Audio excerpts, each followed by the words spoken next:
Hey everyone, welcome back to the channel. Today, I'm gonna show you discover the best health and fitness apps for your iPhone. Fitness can mean a lot of things. For some people, it's being able to run far or run fast. For others, it's being able to lift heavy things and lower them back down again.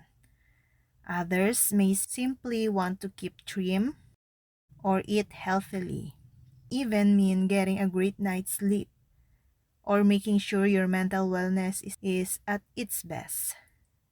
Whatever fitness means for you, we have a list of apps that cover all the possible bases.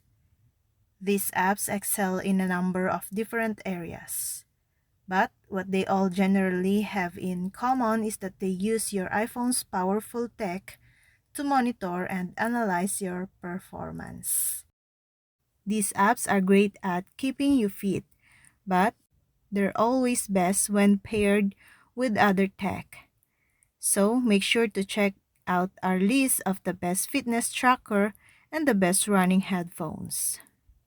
Here are the best fitness apps for the iPhone.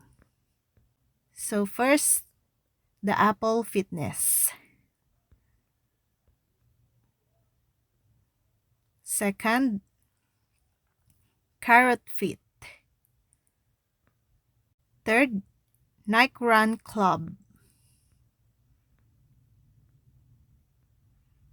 Fourth, ASICS Run Keeper. 7. MyFitnessPal. These apps aims to make meditation simple so that you can improve your focus and relieve anxiety.